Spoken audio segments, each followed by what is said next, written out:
3 अक्टूबर 2020 यानी शनिवार को सरकार ने ऐलान किया, जिन लोगों ने मार्च 2020 से पहले कर्ज लिया था और उसकी कुल राशि 2 करोड़ या फिर उससे कम है, तो उन्हें मार्च 2020 से लेकर अगस्त 2020 तक इन 6 महीनों में छूटे हुए ईएमआई पर कंपाउंड इंटरेस्ट यानी इंटरेस्ट ऑन इंटरेस्ट नहीं देना होगा।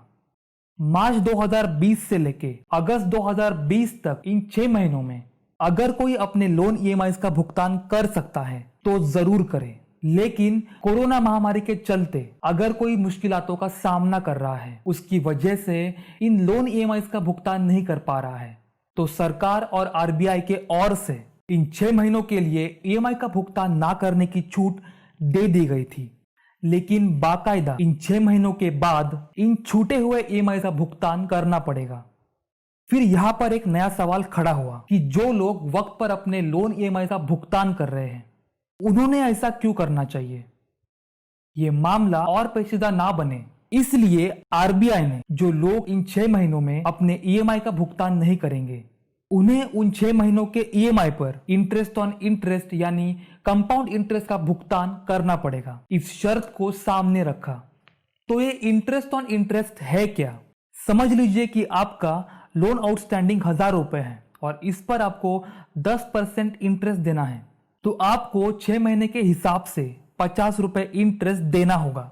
लेकिन अगर इस मोरेटोरियम पीरियड में ईएमआई का भुगतान नहीं किया गया, तो उस इंटरेस्ट पे यानी 50 रुपए पे अलग से 10% इंटरेस्ट 6 महीने के हिसाब से लगाया जाएगा और उसके वजह से आपको अतिरिक्त 2.5 रुपए देने होंगे।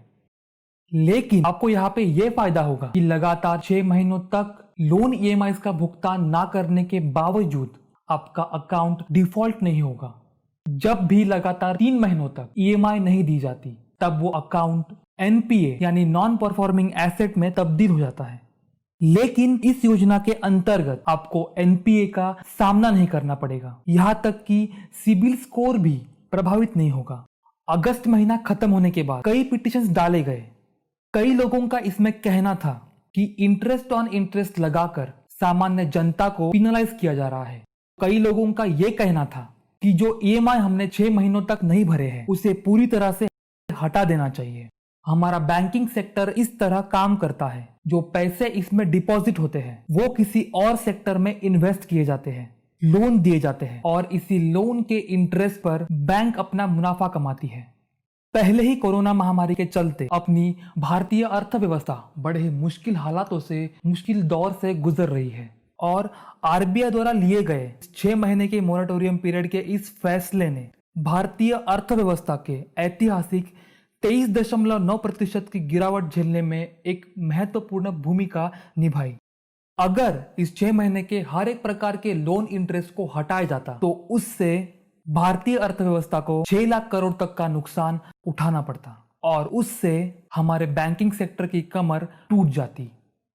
इसीलिए इंटरेस्ट ऑन इंटरेस्ट लेना चाहिए, ऐसा आरबीआई और सरकार का कहना था।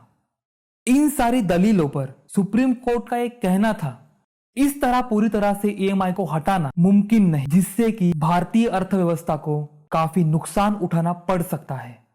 लेकिन इंटरेस्ट ऑन इंटरेस्ट लगाना ये सामान्य जनता को पिनलाइज करने जैसा है।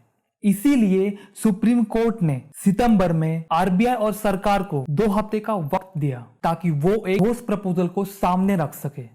इसीलिए इस इंटरेस्ट को हटाने के बाद होने वाले परिणामों का पूरी तरह से अभ्यास करने के लिए former controller and auditor general Rajiv Maharshi इनकी अध्यक्षता में एक कमिटी को बनाया गया।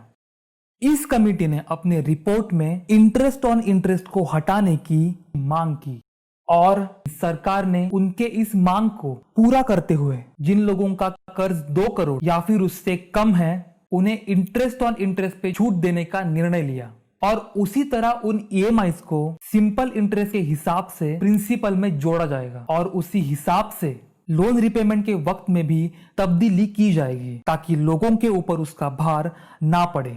ये जो छूट है वो बैंकों की तरफ से नहीं बल्कि सरकार के तरफ से दी जा रही है और उसमें पब्लिक फंड का ही इस्तेमाल किया जाएगा। सरकार के हिसाब से इसका पूरा खर्च 6000 से 7000 करोड़ तक आ सकता है और अगर सारे बोरोवर्स का इंटरेस्ट ऑन इंटरेस्ट माफ किया जाता तो उसका खर्च 10,000 से लेके 15,000 करोड़ तक आ सकता था।